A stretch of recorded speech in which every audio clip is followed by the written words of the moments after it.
selamat pagi anak-anak. Bagaimana kabar kalian hari ini? Semoga semuanya masih tetap semangat ya, walaupun kita masih belajar dari rumah. Baik, pada video kali ini kita akan membahas bab baru ya. Sudah masuk materi fisika, yaitu tentang listrik statis. Nah, sebelumnya mungkin kalian sudah pernah mendengar ya, apa itu listrik? Ya, baik.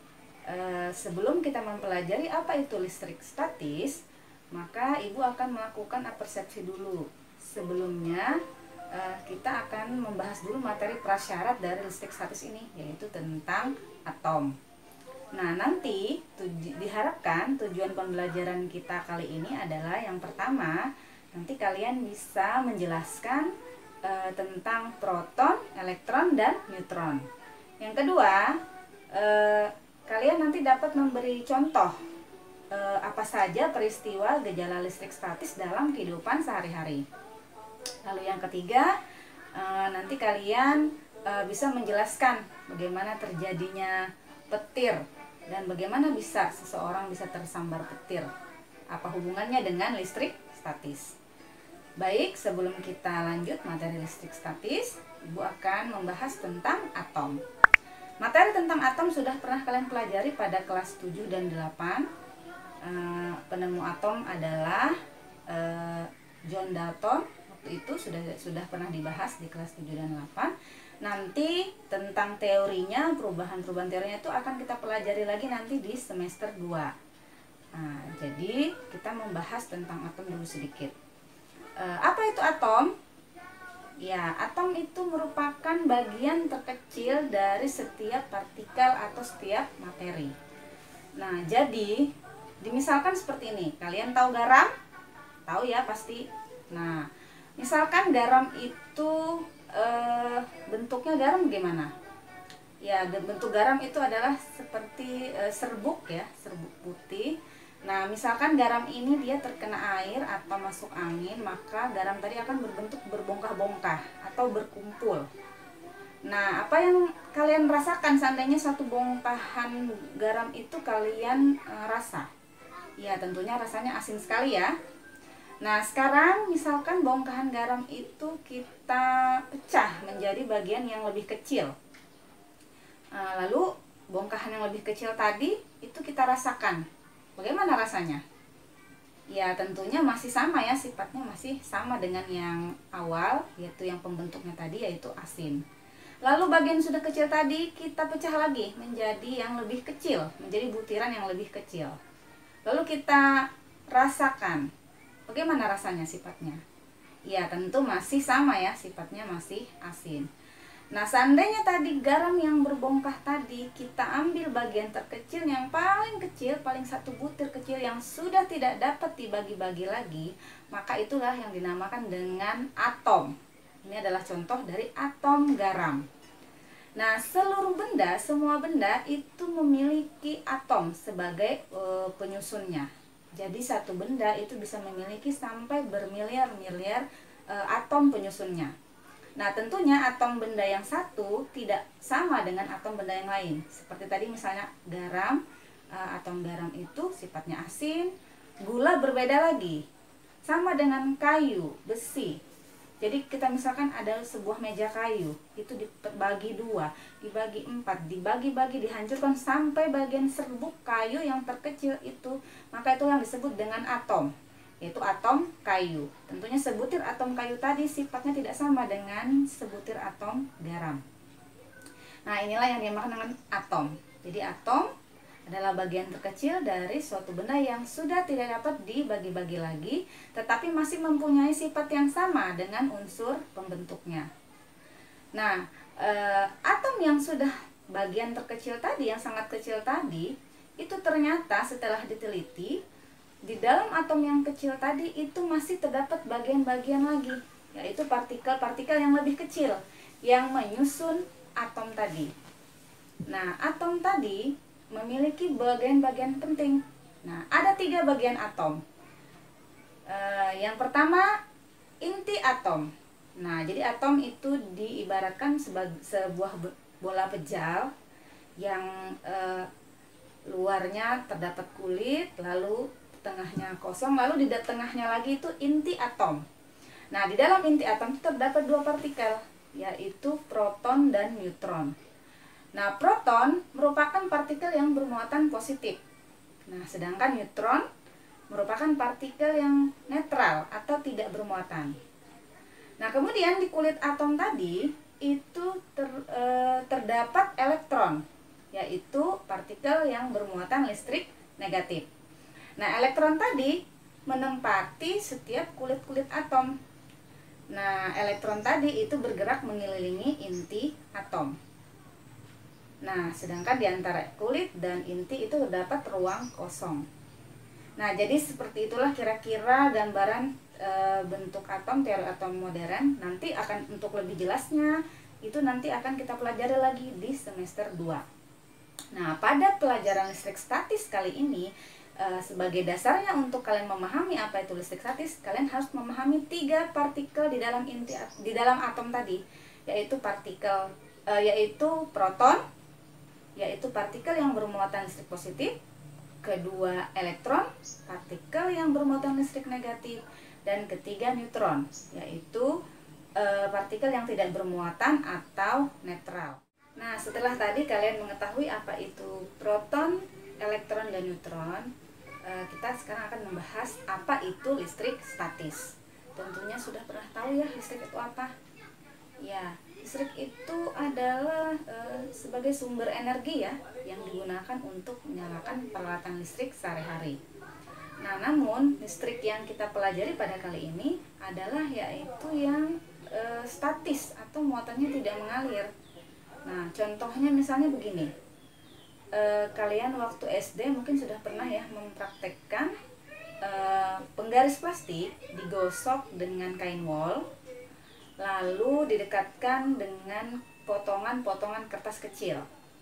Nah, sebelum penggaris tadi digosok, dicoba dulu didekatkan dengan potongan kertas tadi, maka biasanya tidak terjadi apa-apa, tidak terjadi ada interaksi antara penggaris dan potongan kertas. Namun setelah penggaris itu digosok dengan kain wol, setelah sekian beberapa waktu, lalu didekatkan dengan potongan kertas tadi, maka yang terjadi apa?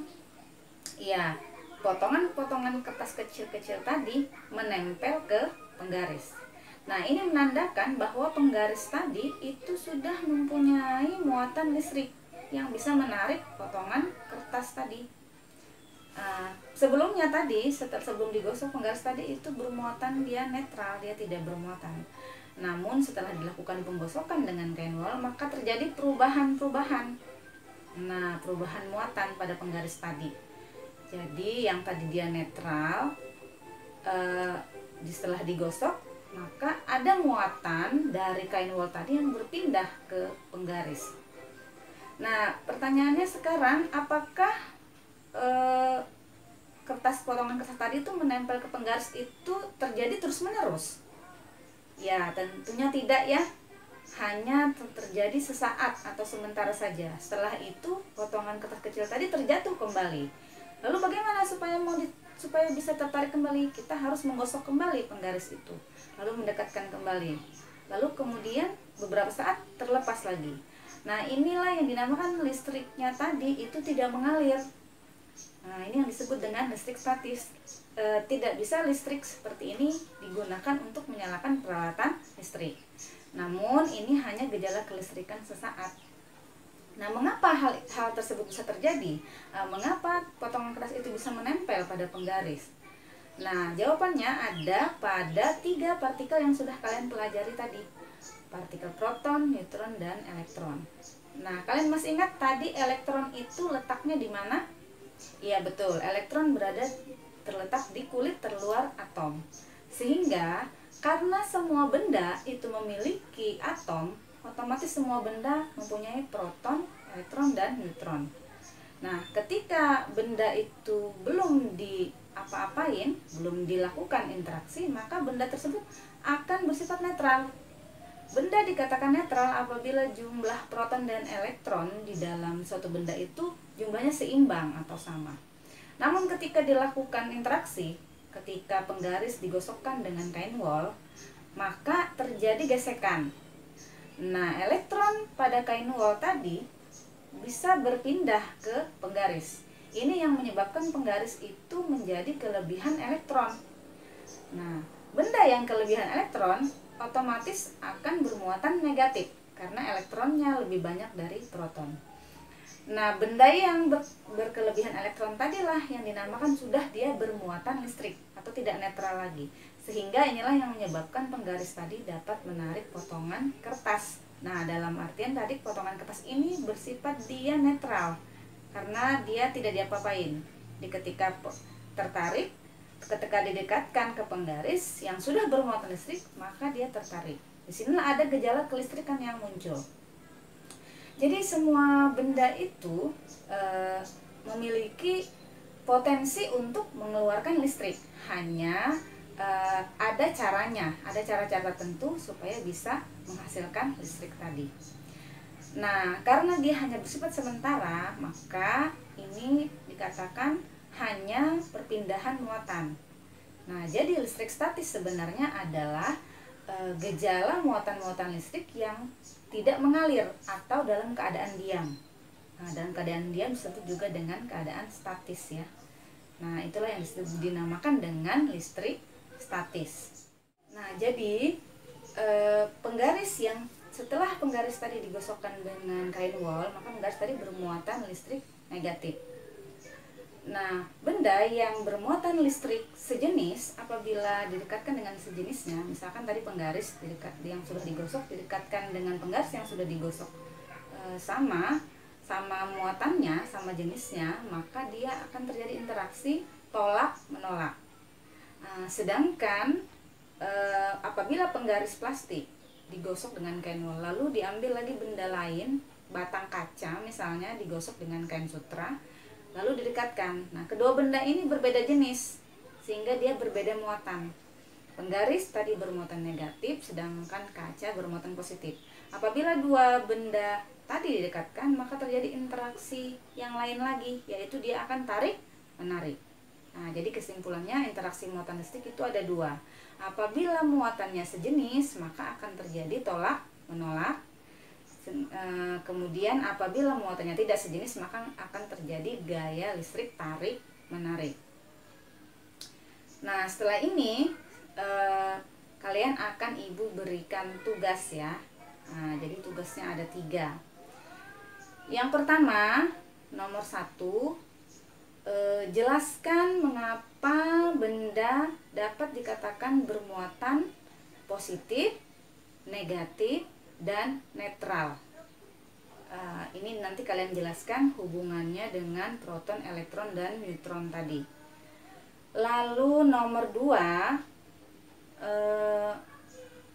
berikan contoh peristiwa gejala listrik statis dalam kehidupan sehari-hari. Cukup 1 contoh saja, tapi kalian jelaskan. Misalnya seperti penggaris tadi didekatkan dengan potongan kertas tertarik. Tidak boleh hanya menyebutkan bendanya saja, tapi dijelaskan peristiwanya. Nah, kemudian yang ketiga, jelaskan mengapa atau bagaimana seseorang dapat tersambar petir pada saat orang tersebut berjalan di lapangan terbuka, di mana tidak ada benda lain yang lebih tinggi daripada dia. Lalu pada saat itu cuaca sedang buruk sehingga orang tersebut tersambar petir.